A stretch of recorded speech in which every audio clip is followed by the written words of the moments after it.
Hello friends, இன்றைக்கி நம்ம என்ன பார்க்க போகிறோன்னா பொன்னாங்கண்ணி கீரை எப்படி வீட்டிலேயே வளர்க்குறது தான் பார்க்க போகிறோம். பாருங்கள், நான் இப்போ ஆல்ரெடி வீட்லேயே பொன்னாங்கண்ணி கீரை வளர்த்துருக்கேன். இப்போ இதை நம்ம கட் பண்ணலாம். இதை நீங்கள் வெட்டும்போது கீழே கொஞ்சம் காம்பை விட்டுட்டு தான் வெட்டணும். அப்போ தான் நீங்கள் அடுத்தது மறுபடியும் இதே மாதிரி வளர்ந்துடும். அது எல்லாருமே சொல்லுவாங்க, பொன்னாங்கண்ணி கீரையை சாப்பிட்டா உங்கள் உடம்பு பொன் மேனி மாதிரி மாறிடும். ஏன்னா உங்கள் ஸ்கின் நல்லா ஷைனிங்காகவும் நல்லா ஸ்மூத்தாகவும் சாஃப்டாகவும் இருக்கும் இதை நீங்கள் சாப்பிட்டுக்கிட்டே வந்தால். வெளியே வாங்குகிற கீரையிலையும் எப்படி வீட்டிலையே வளர்க்குறது அப்படின்னும் நான் இந்த வீடியோவில் சொல்லியிருக்கேன். வீடியோ மிஸ் பண்ணாமல் கடைசி வரைக்கும் பாருங்கள். பொன்னாங்கண்ணி கீரையோட ஹெல்த் பெனிஃபிட்ஸ் பார்த்திங்கன்னா, ஐ கேர், அது கண்ணுக்கு ரொம்ப நல்லது. கண்ணில் நிறைய இதெல்லாம் இருக்குல்ல, நம்மளுக்கு பார்வை கிளியராக தெரிய மாட்டேங்குது அப்படிலாம் சொல்கிற சின்ன பசங்களுக்கு பார்வை தெரியல, அந்த மாதிரி இதுக்கெலாம் பொன்னாங்கண்ணி கீரையை நீங்கள் அதிகமாக சாப்பாடில் இன்க்ளூட் பண்ணிங்கன்னா அந்த கண்ணில் இருக்க சின்ன சின்ன ப்ராப்ளம்ஸ்லாம் குறையும். அப்புறம் இது ஆஸ்துமா அந்த ப்ராப்ளமுக்கு ரொம்ப நல்லதுன்னு சொல்லுவாங்க.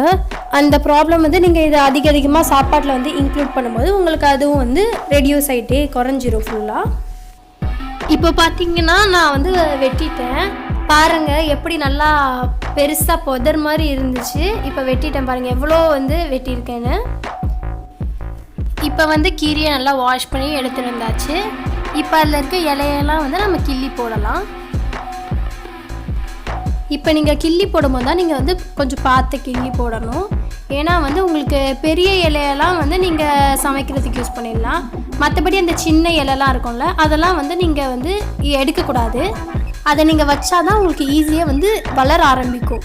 நீங்கள் வெறும் காம்பாக வச்சிங்கன்னா அது வெயில் பட்டு வளர ரொம்ப கஷ்டப்பட்டு அப்புறம் ரொம்ப நாள் ஆகும். திடீர்னு வளரும், சில டைம் அது கருகி கூட போயிடும்.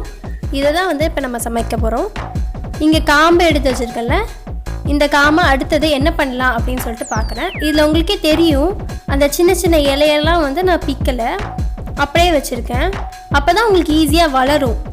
நீங்கள் அப்படி தான் வச்சா தான் ரொம்ப ஈஸியாக வளரும்.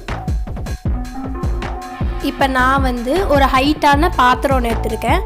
அது நல்ல ஹைட்டாக இருக்குது, ஊசியாக வர மாதிரி இருக்குது. அதில் தண்ணி ஊற்றிக்கோங்க. ஃபஸ்ட்டு நீங்கள் கொஞ்சமாகவே ஊற்றிக்கோங்க, அதுக்கப்புறம் வேணால் நம்ம மறுபடியும் ஊற்றிக்கலாம்.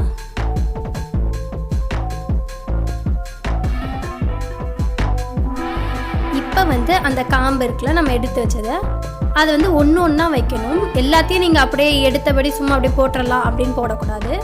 ஒன்று ஒன்றா வைக்கணும். அதை நீங்கள் வைக்கும்போது பார்த்து வைங்க.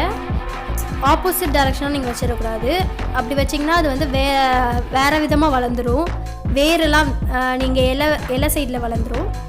ஸோ நீங்கள் ஒன்று ஒன்றா தான் வைக்கணும். பார்த்து பொறுமையாக வைங்க, ரொம்ப அவசரத்தில் எல்லாத்தையும் வச்சிடாதீங்க. ஆல்ரெடி ஒரு வியூவர் கேட்டிருந்தாங்க, வெயிட் கெயினுக்கு ஏதாவது சொல்லுங்கள் அப்படின்னு சொல்லிட்டு. அந்த வெயிட் கெயினுக்கு நான் சொல்கிற ரெசிபியை நீங்கள் ஃபாலோ பண்ணிங்கன்னா உங்களுக்கு வெயிட் கெயினுக்கு யூஸ்ஃபுல்லாக இருக்கும். நம்ம இப்போ துவரம் பருப்பு எடுத்து நல்லா வாஷ் பண்ணிவிட்டு அதை வேக வைக்க தண்ணியில் போட்டுருங்க. அது நல்லா வேகிற நேரத்தில் நம்ம இன்னொன்று பாத்திரத்தை எடுத்து அதில் கொஞ்சம் ஆயில் ஆட் பண்ணிவிட்டு அது நல்லா சூடாகணும். அது சூடானதுக்கப்புறம் கடுகு எடுத்து அதில் போட்டு அது கடுகு வெடிக்கும் போது நம்ம இங்கே அவிச்சு வச்ச துவரம்பருப்பு இருக்குல்ல, அதை போட்டுருங்க. போட்டுட்டு அதுக்கப்புறம் நம்ம இங்கே பொன்னாங்கண்ணி கீரை இருக்குல்ல, அந்த கீரையை எடுத்து அதில் போட்டு கொஞ்ச நேரம் நல்லா வேக வைங்க. அதுக்கப்புறம் தண்ணி நம்மளுக்கு எவ்வளோ அளவுக்கு வேணுமோ அந்த அளவுக்கு, நீங்கள் போடுற கீரை எவ்வளவோ அந்த அளவுக்கு தண்ணி ஊற்றி அதை நல்லா வேக வச்சுட்டு நீங்கள் உப்பு அப்புறம் மஞ்சத்தூள் இதை போட்டு நீங்கள் சர்வ் பண்ணி நீங்கள் சாப்பிட்லாம். இப்படி சாப்பிட்றது உங்கள் வெயிட் கெயினுக்கு ரொம்ப யூஸ்ஃபுல்லாக இருக்கும். இப்போ நான் வச்சு முடிச்சிட்டேன். இது நான் வெட்டும் போது உங்களுக்காக நான் சீக்கிரமாக வெட்டிட்டேன். சின்னதாக இருக்கும் போதே வெட்டிட்டேன். அதனால் காம்பெல்லாம் ரொம்ப தின்னாக இருக்கும். நீங்கள் அது நல்லா வளர்ந்ததுக்கப்புறமே வெட்டுங்க. அப்போ தான் காம்பு நல்லா ஸ்ட்ராங்காக இருக்கும் பெருசாக. இப்போ இந்த தண்ணியில் வச்சுருக்கோங்க, இது நீங்கள் 1 வீக் அப்படியே வச்சுருங்க. அந்த 1 வீக்லேயே உங்களுக்கு தெரியும். நீங்கள் டெய்லியும் தண்ணி மாற்றணும்னு அவசியம் இல்லை. அது கொஞ்சம் தண்ணி லெவல் மட்டும் கொஞ்சம் குறையும். அப்பப்போ ஊற்றி மட்டும் வச்சுருங்க. நல்லா வெயிலே வைங்க, அப்போ தான் அந்த இலையெல்லாம் அழகாக வளரும். இப்போ பாருங்கள், இது நான் 1 வீக் வச்சுட்டேன். உங்களுக்கே தெரியும், எல்லாம் இலையெல்லாம் சின்ன சின்னதாக இருந்த இலையெல்லாம் நல்லா பெருசாக வளர்ந்துருக்கு. பாருங்கள், அதில் நல்லா வேர் விட்டுருக்கு நம்ம தண்ணியில் வச்சதுனால. அந்த சின்ன சின்னதாக ஒயிட்டாக இருக்குல்ல, அது எல்லாமே வந்து வேர் தான். நீங்கள் வந்து ரொம்ப நாள் தண்ணியில் அந்த 1 வீக் மட்டும் வைக்காமல் ரொம்ப நாள் வச்சிங்கன்னா வேர் இன்னும் நல்லா பெருசாக வளர்ந்துடும். பெருசாக வளர்ந்துச்சுன்னா உங்களுக்கு மண்ணில் வைக்க ரொம்ப கஷ்டமாக இருக்கும். இந்தளவுக்கு இருந்தால் உங்களுக்கு ஈஸியாக இருக்கும். இப்போ வந்து உங்களுக்கு தெரியும் நான் ஏன் வந்து ஆப்போசிட் டைரெக்ஷனில் வைக்காதீங்க, நீங்கள் வந்து கரெக்டான பார்த்து வைங்க. ஏன்னா இந்த வேர் நீங்கள் தண்ணியில் வைக்கும்போது இலை சைடு வளர்ந்துடும். இலை சைடு வளர்ந்துச்சுன்னா உங்களுக்கு வந்து ரொம்ப கஷ்டமாயிரும் மண்ணுக்குள்ளே வைக்க. என்னை பொறுத்த வரைக்கும் பொன்னாங்கண்ணி கீரை வளர்க்குறது தான் இருக்கிறதுலே ரொம்ப ஈஸி. யார் ஃபஸ்ட் டைம் ட்ரை பண்ணாலுமே பொன்னாங்கண்ணி கீரையை ஃபஸ்ட்டு வந்து ட்ரை பண்ணுங்க தான் நான் வந்து ரெக்கமெண்ட் பண்ணுவேன். ஏன்னா வந்து அது சீக்கிரமாக வளர்ந்து. பொன்னாங்கண்ணி கீரையை பொறுத்த வரைக்கும் எந்த உரமே தேவையில்லை. நிறைய செடிக்கெலாம் உரம் போட்டால் தான் வளரும் அப்படிலாம் இருக்கும். இதுக்கு வந்து நீங்கள் எதுவுமே போட தேவையில்லை, அதுவாக வளர்ந்துடும்.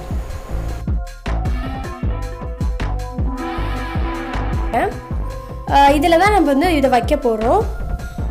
அதில் நல்லா ஒரு குழி தோண்டி அதில் வந்து இதை நல்லா வச்சுருங்க. வச்சு நல்லா மண்ணை போட்டு நல்லா ஸ்ட்ராங் பண்ணி வச்சுருங்க, இல்லைனா சாஞ்சிடும்.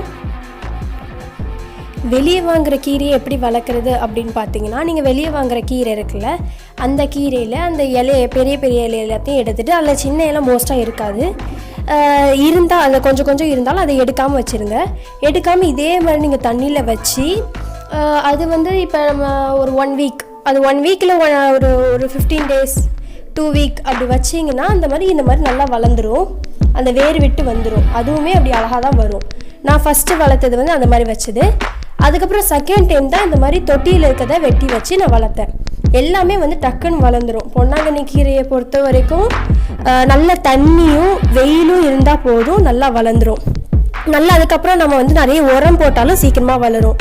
அந்த முட்டை ஓடு, தேயிலை, அப்புறம் வந்து வெஜிடபிள் வேஸ்ட்டு இந்த மாதிரி இருக்கலாம், இதெல்லாம் நம்ம வந்து போட்டாலும் நல்லா வளரும். இது கீரை வந்து நம்ம எனர்ஜி லெவலையுமே நல்லா இன்க்ரீஸ் பண்ணும். நம்ம ஒரு ரொம்ப வீக்காக திடீர்னு ஃபீல் பண்ணுவோம், திடீர்னு ரொம்ப எதுவுமே தூக்க முடியாது, அந்த மாதிரி ரொம்ப வீக்காக இருக்கும்போது இந்த கீரையை அதிகமாக நம்ம யூஸ் பண்ணலாம். இது வந்து நம்ம நார்மலாக டே டு டே லைஃப்பில் ஒரு 1 வீக்கில் வந்து நம்ம இதை டெய்லியும் சேர்த்துக்கிட்டு இருந்தால் நம்மளுக்கு ஒரு நாளோட எனர்ஜி வந்து நல்லா கிடச்சிக்கிட்டே இருக்கும். நம்ம எப்போவுமே ஓரளவுக்கு ஸ்ட்ராங்காகவே இருப்போம். எந்த கிளைமேட் சேஞ்சுக்குமே நம்மளுக்கு வந்து நம்ம எதுவுமே அஃபெக்ட் பண்ணாது நம்மளை. நான் முன்னாடியே சொன்ன மாதிரி வந்து நீங்கள் வந்து சின்னதாக அது கொஞ்சம் ஒரு சின்ன ஹைட்டாக வளரும்போது வெட்டிடாதீங்க. அது கொஞ்சம் நல்லா வளரட்டும். ஒரு நல்ல ஒரு ஹைட் நல்லா ஒரு பெருசாக நல்லா புதர் மாதிரி நல்லா வளர்ந்ததுக்கப்புறம் வெட்டுங்க. நான் வீடியோக்காக சின்னதாக வெட்டிட்டேன். ஸோ அதனால் அந்த காம்பெல்லாம் வந்து ரொம்ப சாஃப்டாக இருந்துச்சு. ஸோ வளர கொஞ்சம் லேட்டாச்சு. நீங்கள் நல்லா கொஞ்சம் பெரிய காம்பு, இல்லை வெளியே வாங்குகிற கீரையிலையும் வந்து நல்லா திக்கான காம்பு தான் தருவாங்க. ஸோ அந்த மாதிரி இதெல்லாம் வந்து நீங்கள் வைக்கும்போது டக்குன்னு வளர்ந்து உங்களுக்கு வந்து இப்போ பார்த்தாலே தெரியும் அதோட காம்பெல்லாம் வந்து ரொம்ப சாஃப்டாக இருக்கறனால அதால் ஸ்டெடியாக நிற்க முடியல. ஸோ அதனால் அது கொஞ்சம் சாஞ்சி அது தண்ணிக்குள்ளே இருக்கும்போது எப்படி வளர்ந்துச்சோ அதே மாதிரி இருக்குது. ஸோ அதனால தான் நான் உங்களை வந்து மறுபடியும் சொல்கிறேன், அது காம்பை வந்து கொஞ்சம் திக்கானதுக்கப்புறமே நீங்கள் வந்து வெட்டுங்க. அதுக்கும் ரொம்ப விட்டுறாதீங்க. ரொம்ப விட்டிங்கன்னா வந்து இலைலாம் கொட்டி மறுபடியும் வெறும் காம்பு ஆயிரும். அவ்வளோ வந்து விடாதீங்க. கொஞ்சம் காம்பு திக்கானதுக்கப்புறம் பண்ணுங்கள்.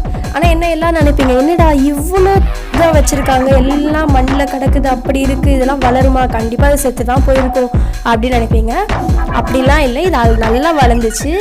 என்ன கொஞ்சம் கொஞ்சம் லேட் எடுத்துச்சு. ஆனால் நல்லா வெயிலில் வச்சு அடிக்கடி நான் தண்ணி ஊற்றிக்கிட்டே இருந்தேன். நல்லா ஃபுல்லாக ஊற்றல, தெளித்து வெயிலில் இருக்கும்போது 5 minutesக்கு ஒரு தடவை வந்து நான் தண்ணி தெளிச்சிக்கிட்டே இருந்தேன்.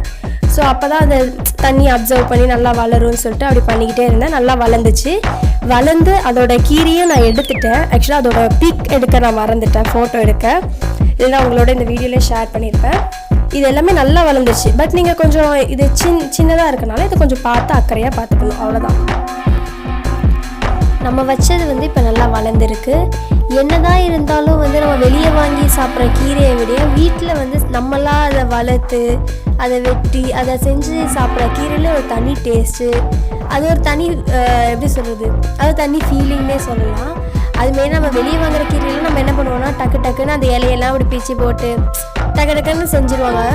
பட் நம்ம வீட்லேயே நம்ம வளர்த்து கஷ்டப்பட்டு தண்ணி ஊற்றி வளர்த்து அதை எடுக்கிற கீரையில் வந்து உட்காந்து பொறுமையாக நம்ம பார்த்தா அதை ஒவ்வொரு இலையாக ஒன்றா எடுத்து அதை பொறுமையாக வாஷ் பண்ணி அதை பொறுமையாக சமைச்சி அப்படி பண்ணும்போது அது ஒரு தனி ஃபீலிங். அது ரொம்ப நல்லாயிருக்கும். ஸோ நீங்கள் இதை வந்து கண்டிப்பாக ட்ரை பண்ணி வளர்த்து பாருங்கள். இது வந்து நீங்கள் மேக்ஸிமம் எங்கேயாவது நீங்கள் 1 மந்த் போகிறீங்க, ஒரு வேறு இடத்துக்கு போகிறோம், அங்கே போய் கூட நீங்கள் டக்குன்னு வளர்த்துடலாம். இதுக்கு தேவை மண், அதோட காம்பு, தண்ணி, அவ்வளோதான். வேறு எதுவுமே இதுக்கு ரொம்ப பெரிய இதெல்லாம் தேவையில்லை. இது மட்டும் இருந்தாலே போதும், அழகாக செடி வளர்ந்துடும்.